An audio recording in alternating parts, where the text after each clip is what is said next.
And it's also a very difficult journey when you decide to leave that, because it is so central to your way of life and meaning of life.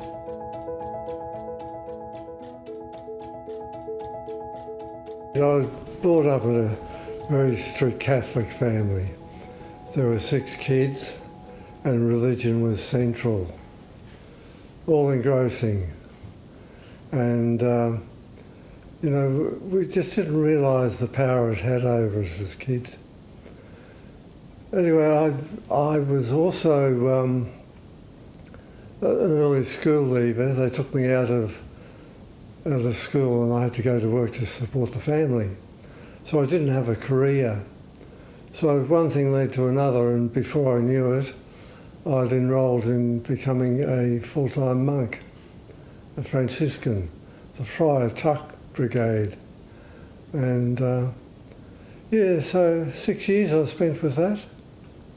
And that was quite an interesting experience. I dedicated my life to the cause. So I spent 6 years as a Franciscan. We were friars, which is a different concept to a monk, because we actually live in a community, but then we go out into the world and do good things. I mean, we were a very good group of people, highly motivated.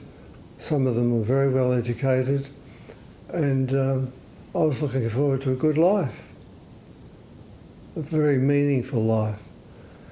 And what eventually led me to give it up was education.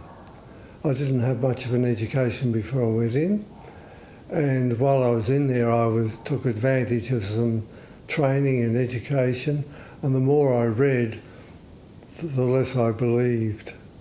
So I left when I was 24.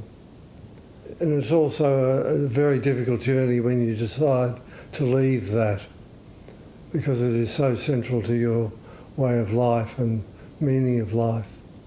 I remember actually, over one night I read a book that changed my life, and it dispelled all my beliefs. Honest to God, written by an Anglican bishop. And it sort of debunked the idea of a God up there pulling the strings. But that's the book that changed everything for me. And then suddenly I was left with, well, what am I going to do now? They wouldn't let me leave. They gave me leave of absence. They gave me $5 and out the door in the middle of the night.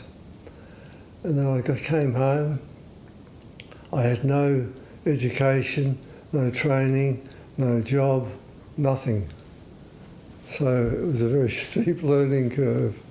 It's a hugely challenging journey because you give up everything about your beliefs and who you are and the meaning of life, and then you've got nothing to replace it with. So it was a big void. So it's a very difficult journey, and I'm not alone in that journey of leaving religion, but the difficulty is finding what else to replace it with. And that's been an exciting journey, actually. Oh, I went off to India and did a 3-week-long silent retreat, which was fascinating, and I learnt a great deal there. It wasn't religiously based, but it was all about the internal journey and spirituality, and they've really got some good insights. And then I spent some time heavily involved in studying Buddhism, and also similar journey there. They've got some great insights. Spirituality's got a bad name. I mean, what does it actually mean? But I'm certainly not a religious person. I don't have any problems with people who do have religion. I think a lot of good things are being done in religion. But I think the vast majority of the population are looking for something quite different these days. But no, for myself, yeah, spiritual, but definitely not religious.